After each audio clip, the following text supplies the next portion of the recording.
2 Chroniques, chapitre 25. Amasia, roi pays Juda. Amasia te gen 25 ans, lè li monte roi. Li gouvernait la ville Jérusalem pendant 29 ans. Maman te relè Jéhojadan, moun la ville Jérusalem. Amasia te fait ça qui droit devant Seigneur, mais pas ak tout kè li. Le Amasia fin chita autorité, li fait touye chef l'armée qui t'a servi avec yo et puis qui te touye papal. Mais li pat manyen petit assassin sa yo. Parce que d'après ça qui écrit dans livre la loi Moïse là, bon Dieu te bay l'autre ça, nous pas gen droit touye yon papa pour crime petit li fait, ni nous pas gen droit touye yon petit pour crime papa te fait. Ya touye yon moun pour crime li même li fait. La guerre ak pays Edom. Amasia réuni tout garçon dans branche famille Juda yo ak dans branche famille Benjamin yo, li monte yon l'armée, chaque famille à part. Li mette yon chef à la tête chaque régiment 1000 soldats ak yon chef à la tête chaque division 100 soldats.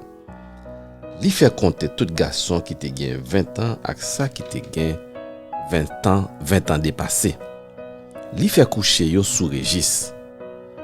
Li joine te gagné 300 000 soldats qui te pi bon nan servi ak zam, qui te paré pour faire la guerre, qui te gen l'adresse pour servir ak frein ak gros plaque protège.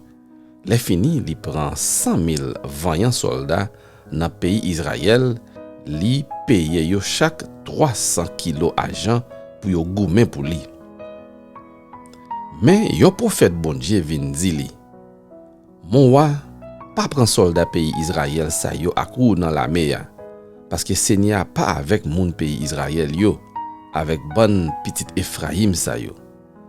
Parce que si vous comprenez ou ka renforcer l'armée là avec moun sa yo pour faire la guerre, bon Dieu a fait ou baisser tête devant l'ennemi yo. Parce que c'est bon Dieu qui gen pouvoir pour faire gagner ou sinon pour faire ou perdre bataille là. Amasia mandé prophète bon Dieu ya. Bon, ça ka privé 300 kilos argent sa yo, moi déjà bay soldat pays Israël yo. Prophète la répond li, Seigneur ka remet ou plus passer ça.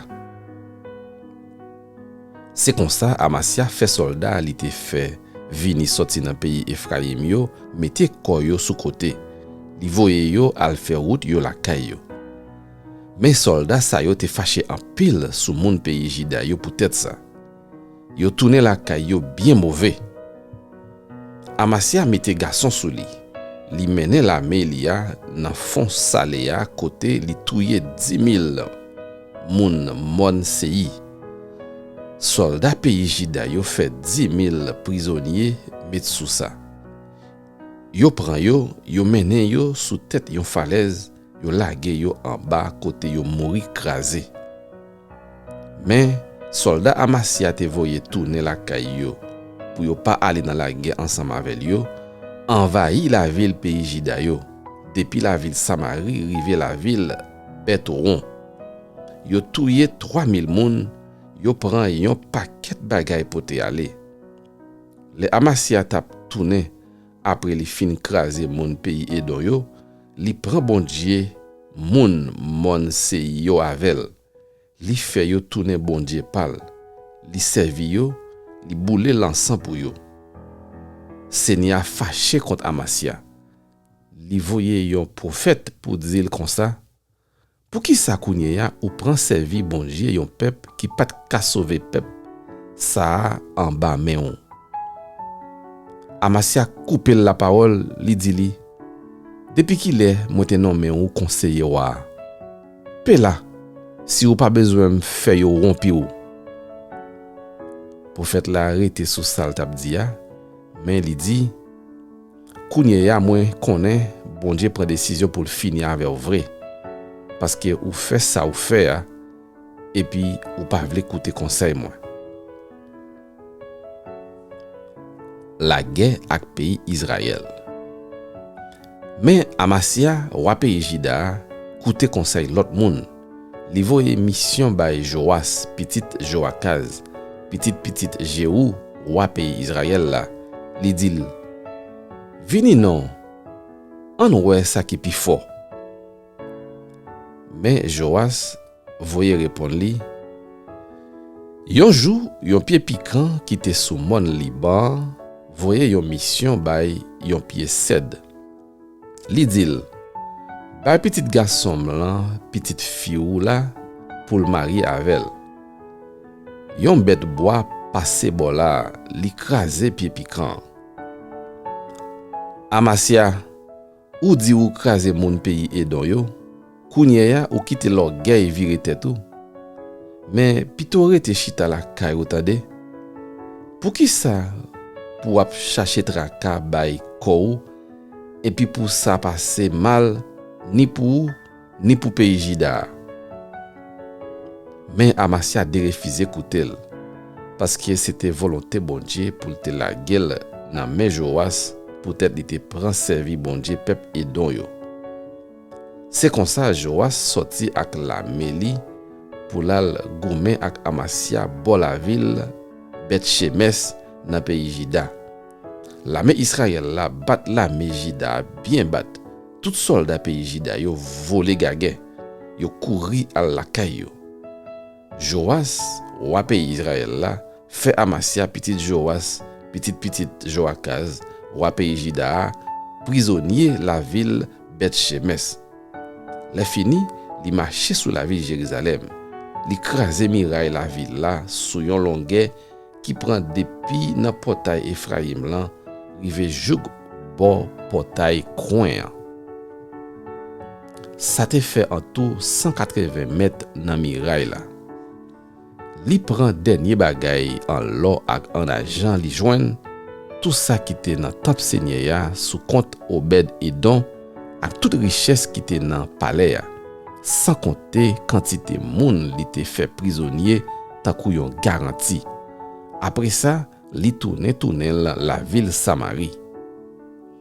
Amasia, roi pays Jida, te vive 15 ans encore après la mort Joas, petit Joakaz, roi pays Israël. Tout reste histoire Amasia, depuis premier jour il était monté roi, rive jour dernier jour, tout ça écrit dans le livre histoire roi pays Israël yo. Depuis les Amasia te lage pied Seigneur, yo tap fait complot sous dol la ville Jérusalem. Bout pour bout, li couri al cacher la ville Lakis. Mais yo voye derrière jouk la ville Lakis, yo pral, yo touyel. Les fini, yo pote cadavre li sous choual la ville Jérusalem. Yo enterrel dans temple royaux dans la ville David là.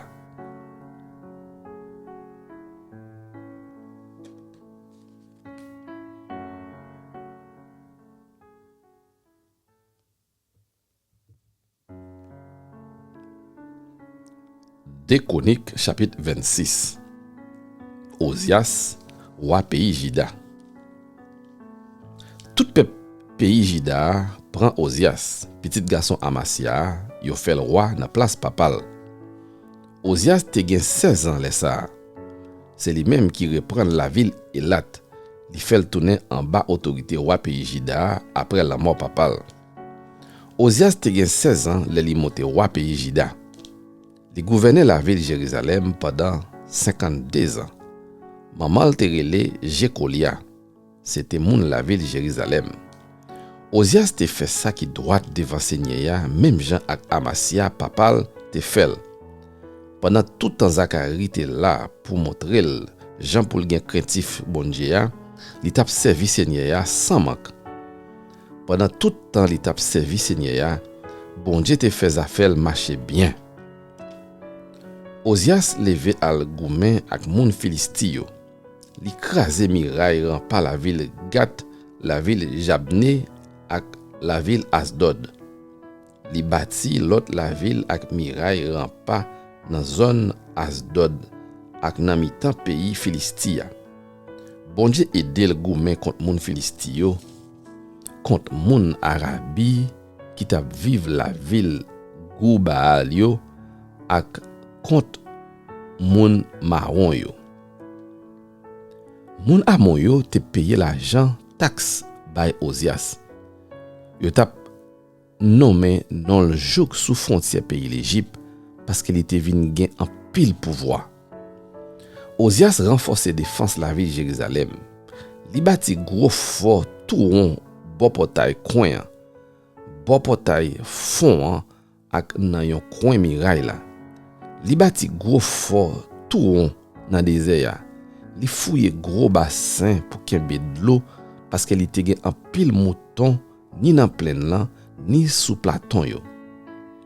Li te gen moun ap travail pour li nan jardin li yo ak moun pour occuper jardin raisin li yo nan mon parce qu'il était remet travail la terre. Ozias te gen yon gros l'armée toujours paré pour faire la guerre. L'armée a été séparée en groupes d'après Jean yo te inscrit dans registre Jéiel secrétaire roi ak Masias greffé te kembe sous contrôle.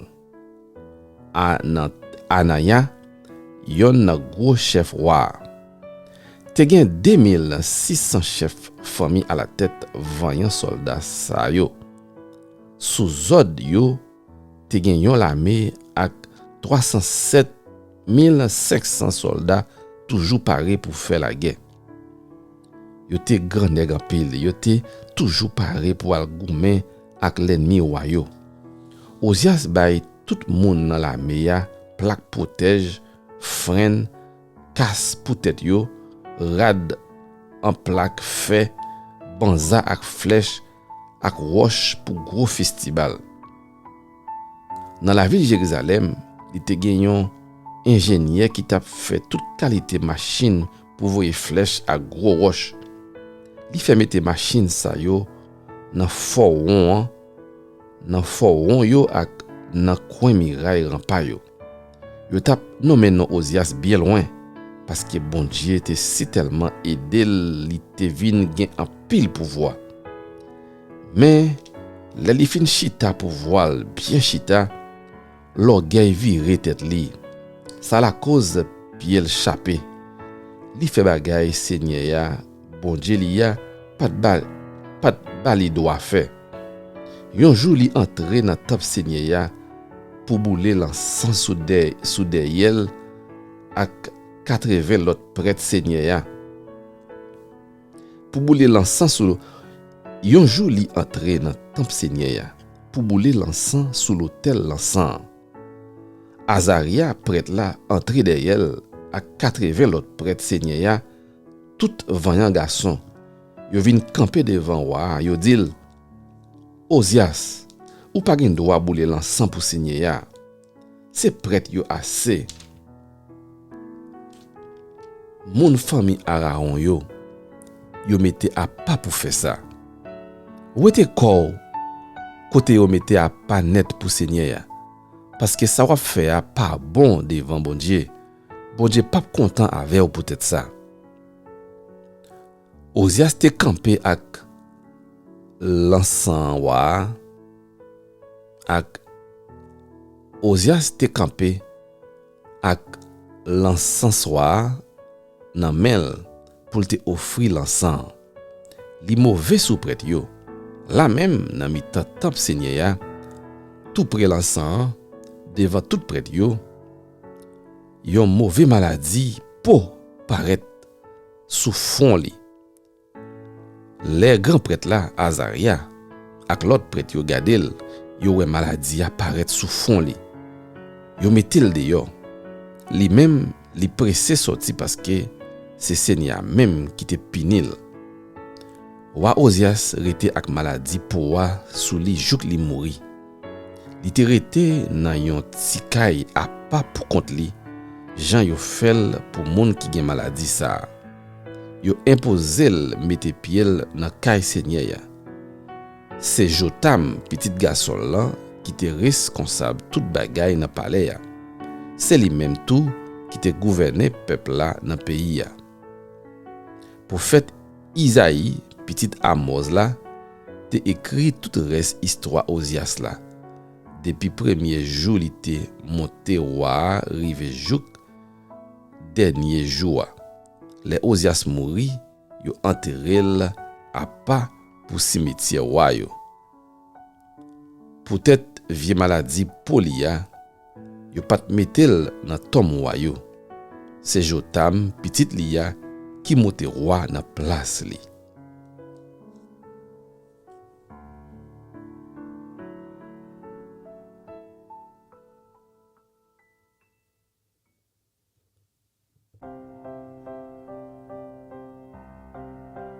Deux Chroniques, chapitre 27. Jotam, roi pays Juda. Jotam te gen 25 ans lè li monte roi pays Juda. Li gouvernait la ville Jérusalem pendant 16 ans. Maman te relé Jerusha, c'était petite fille Zadok. Jotam te fait ça qui droite devant Seigneur, tant que Ozias papal te fait. Tant seulement, li pat jamais mette point de pied dans le temple. Peuple là même te toujours a fait vieux service li yo. C'est Jotam qui te bâti portail nord temple Seigneur. Li fait un pile travail dans muraille la ville là dans zone yorele Ophel là. Li bâti un pile la ville dans mon pays Juda.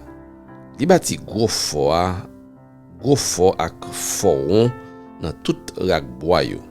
Li fait la guerre ak roi pays Amon, li bat li.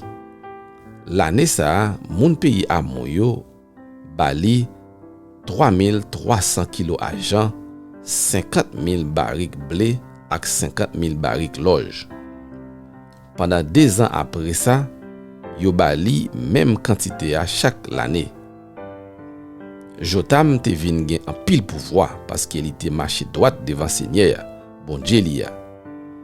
Tout reste histoire Jotam là, toute la guerre était fait, tout ça était réalisé, nous joignons ça écrit dans le livre Histoire roi pays Israël ak roi pays Juda yo.